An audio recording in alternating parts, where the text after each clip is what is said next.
అందరికీ మనం మామూలుగా ఆడవాళ్ళకి క్లీనింగ్‌లు, అలాగే వంటలు వీటిలతోనే పని సరిపోతుంది. అది గాక అడిషనల్‌గా ఇలాంటివి వచ్చినప్పుడు ఇంకా చాలా బాధ అనిపిస్తుందనమాట. సో, లిటరల్లీ నాకైతే అలాగే ఉంటుంది. సో, నార్మల్‌గా నేనైతే ఎవ్రీ 15 డేస్‌కి క్లీన్ చేసుకుంటూ ఉంటాను. కానీ ఇది నేను ఒక వెబ్‌సైట్‌లో చూసాను అమెజాన్‌లో. సో, అందులో చూసి రివ్యూస్ అంతా చూసి అందులో ఇన్‌స్టాగ్రామ్‌లో కూడా చాలా డేస్ నుంచి ఇదే రివ్యూస్ ఇవ్వడం గానీ, ఇలా ట్రై చేయడం గానీ చేస్తూ ఉన్నారు. సో, నేనప్పుడు అంత ట్రస్ట్ చేయలేదు. ఓకే. ప్రమోషన్స్ చేస్తున్నారు గదా అని చెప్పేసి లైట్ తీసుకున్నా. సో, కొన్ని డేస్ ఓకే. ఇది ఎక్కువ బడ్జెట్ లేదు. ఒకసారి మనం ట్రై చేద్దాము. అలాగే మన వాళ్ళకి రివ్యూ ఇద్దామని చెప్పేసి తీసుకున్నాననమాట. సో, నేను దీన్ని వాళ్ళు మనకి మంచిగా ప్యాక్ చేసి ఇచ్చారు. ఇది గ్లాస్ బాటిలు. సో, దీంట్లో ఇలా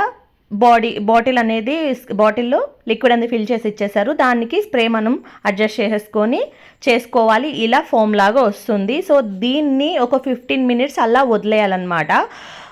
ఇలా ట్యాప్స్కి కానీ, బకెట్లకు కానీ, టైల్స్కి కానీ, అలాగే ఇలా ఏమన్నా చైర్స్ ఉన్నా కానీ అన్నిటికీ యూజ్ అవుతుంది ప్రాపర్గా.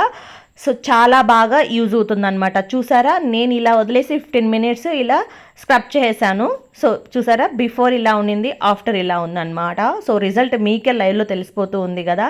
సో, అలాగే ట్యాప్కి కూడా వేసేసి వదిలేసాను. ఇక్కడ బోర్ వాటర్స్, అలాగే హాట్ వాటర్స్ కూడా మనము గ్రీజర్స్లో నుంచి వచ్చినప్పుడు కూడా హాట్ వాటర్స్ వల్ల కూడా ట్యాప్స్ అనేది చేంజ్ అవుతాయి. అది నేను అబ్జర్వ్ చేశాను. సో, అందుకని మనకి ఖచ్చితంగా క్లీనింగ్ అనేది చాలా ఇంపార్టెంట్. సో, మీరు కూడా ఖచ్చితంగా ట్రై చేయండి. సూపర్ వర్త్ ఉంది. సో, చూసారా, ఇలా వచ్చిందనమాట. ఐ హోప్ మీకు ఈ వీడియో నచ్చింది అనుకుంటున్నాను. Bye bye.